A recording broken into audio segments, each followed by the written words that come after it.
Hey guys, welcome back to Auntie Tay's YouTube channel.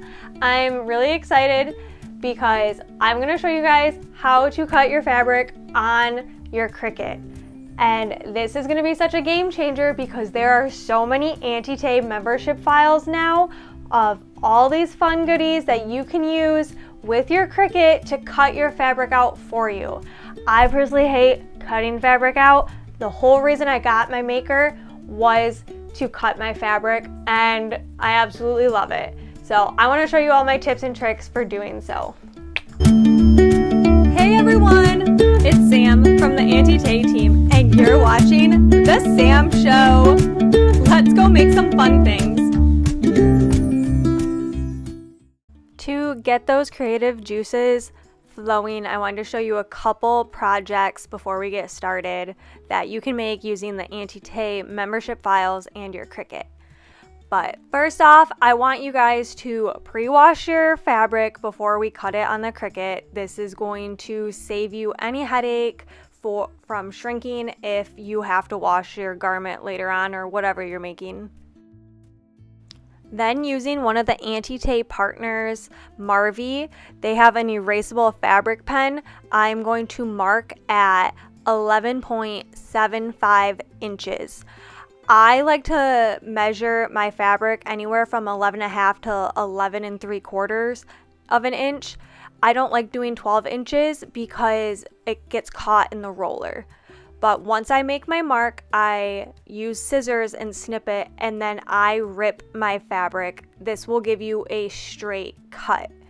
Now, if you're not sure if your fabric is straight to begin with, you can just do, like a half an inch, quarter of an inch away from your edge and snip off a piece there before you measure your 11.75 of an inch. And before you put your fabric onto your pink mat, I use the pink mat. This is what's recommended. If you don't have the Cricut brand mats, use what you're comfortable with. You just need a decently sticky mat. Now, I use my mat a ton, as you can tell with the lines on it, and there are a ton of fuzzies. So I just take a baby wipe and scrub it all over. And I have reused this mat hundreds of times to make dog bandanas and a bunch of different things. So you can really extend the life of your mat with just taking a baby wipe and wiping it all off before you put your fabric on. This will also help so you don't have your fabric roll up and come off the mat because it isn't sticky enough. This is probably one of my favorite tips that Auntie Tay taught me, is to use baby wipes to wipe off your mat, especially your fabric mat. Now, when putting your fabric on your fabric mat, make sure if you're going to do pattern side up, that you're always consistent and putting the pattern side up. If you're putting pattern side down, be sure that you want to put the pattern side down. Just be consistent whichever way you do. And then the reason I don't like cutting my fabric a full 12 inches is when you put it on the mat and you kind of spread it out without stretching it, it comes pretty close to the edges, and this way it won't get caught in your Cricut wheels. Depending on your fabric as well, if you have certain characters that only face a certain way, you're going to want to make sure you cut your fabric to fit your mat the correct orientation, and you're based on the way your pattern is in Design Space, you're going to want to make sure that it's not upside down when you have it all finished. So keep that in mind when you're working on this type of project.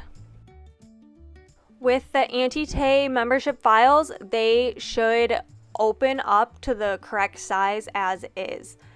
Now, the one thing you want to double check is make sure that you don't have the same pieces and you have one that's facing front and one that's facing back. Otherwise, you're going to have the same piece twice instead of two separate pieces.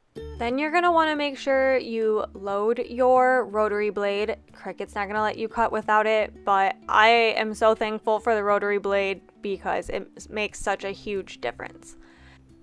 For a lot of the sewing patterns, you're going to need the larger Cricut mat anyways, so just be aware of that.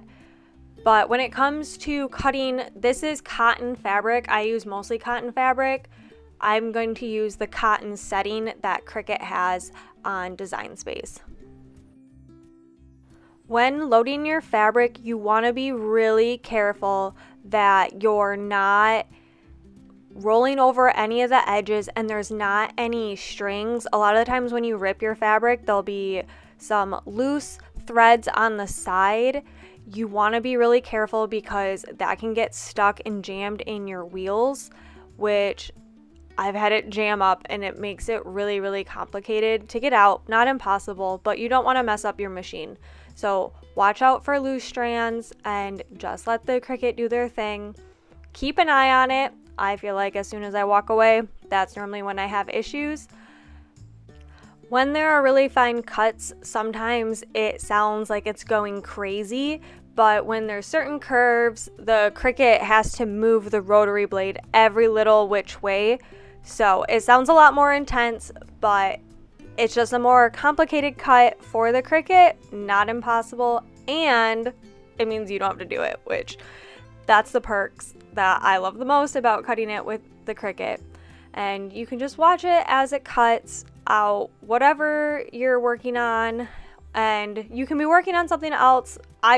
As long as you're in earshot, making sure it's not jamming up, because the quicker you can catch it before a mistake, the better.